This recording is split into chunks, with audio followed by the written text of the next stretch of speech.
गेल्या 30/3/2026 रोजी माननीय गट विकास अधिकारी पंचायत समिती शेवगाव यांना वंचित बहुजन आघाडीच्या वतीनं या ठिकाणी एक निवेदन देण्यात आले होतं आणि निवेदनाचा मुख्य उद्देश असा होता की हरिभाऊ दामुकुटे राहणार कुरुडगाव यांनी आमच्याकडे वंचित बहुजन आघाडीकडे एक तक्रार अर्ज दिला होता।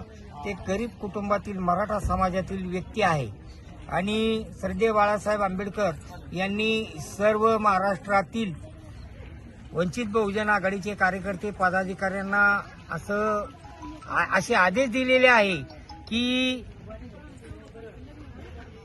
कोणत्याही समाज घटकावर जर अन्याय होत असेल तर त्या विरोधात उपोषण आंदोलन मोर्चे करणे फार महत्वाचं आहे।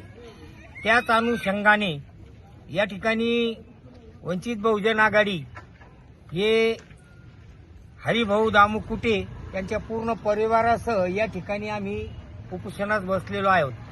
खरं तर वास्तविक परिस्थिती अशी आहे की गेल्या 2021 पासून हे कुटुंब शासनाकडे पाठपुरावा करत आहे, परंतु त्यांना कोणत्याही प्रकारचा या ठिकाणी न्याय मिळत नाही। या कारणाने आमचे जे राज्य उपाध्यक्ष आहे माननीय प्राध्यापक किसन चव्हाण सर यांना समक्ष भेटून त्यांनी आपली पूर्ण माहिती त्यांना दिली। त्या अनुषंगाने आम्ही या ठिकाणी वंचित बहुजन आघाडीचे पदाधिकारी कार्यकर्ते या ठिकाणी आम्ही उपस्थित आहोत। उपोषण सुरू आहे। जोपर्यंत या कुटुंबाला न्याय मिळत नाही तोपर्यंत या ठिकाणाहून आम्ही उठणार नाही अशी आम्ही वासवती देतो। तसेच थोडक्यात सांगायचा उद्देश असा आहे का जो गाव रस्त्यातील जो नकाशा आहे त्या नकाशाप्रमाणे गावातील जो रस्ता आहे तो रस्ता जो आहे ते घोटण ते कुरुडगाव हा गावठाण रस्ता आहे। त्या नकाशामध्ये त्याची नोंद आहे, परंतु तेथील काही मनोरुग्णच म्हणावं लागेल, तेथील ग्रामसेवक त्यानंतर सरपंच आणि काही विघ्न संतोषी लोकांनी तो रस्ता बंद करून गट नंबर 167 जो हरिभाऊ दामुकुटे यांची शेती आहे त्याच्यातून वळवला आणि या ठिकाणी जो पुढे शासनाचा जो रस्ता होता त्या ठिकाणी घरकुलं वगैरे बांधली आणि तो रस्ता त्यांनी त्याच्यावर अतिक्रमण केलेला आहे।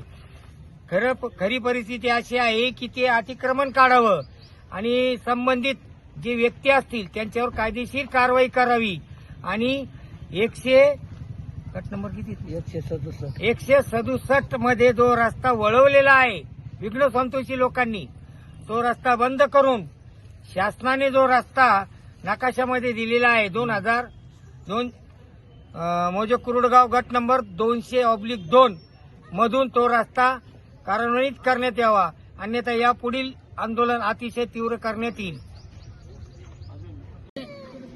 माझे नाव राधिका पवन कुटे राहणार रावताळी कुरुडगाव। फक्त एवढी आहे, गावठाण रस्ता आहे कुरुडगाव ते घोटण, त्याच्यामध्ये आमची 1-1.5 एकर शेती गुंतलेली आहे। आमच्या शेजाऱ्यांनी त्याच्यावर ताबा केलेला आहे। आमचं फक्त एवढं म्हणणं आहे की आमची शेती जी आहे आम्ही हातावरची आहेत तर आमची शेती आम्हाला द्यावी, एवढंच आमचं मागणं आहे। तुम्ही पण उपोषणाला बसलात, काय तुमची मागणी? आमची मागणी फक्त एवढीच आहे की आमचा जो रस्ता आहे, आमची जी जागा आहे जी 1 ते 1.5 एकर आमची त्याच्यामध्ये गुंतलेली आहे। आम्ही पण हातावरचे लोक आहे, फक्त आम्हाला तेवढी जागा मोकळी करून द्या। जे लोक आमच्यावर ते समोरचे लोक डायरेक्ट आमच्यावर अतिक्रमण करताय किंवा आणि आमच्या घरात येऊन आमच्या बाहेर सुद्धा बसायची मुभा नाही राहिलेली। आम्हाला बाहेर जरी बसलं तर ते आम्हाला अतिशय वेगळ्या नजरेने बघतात।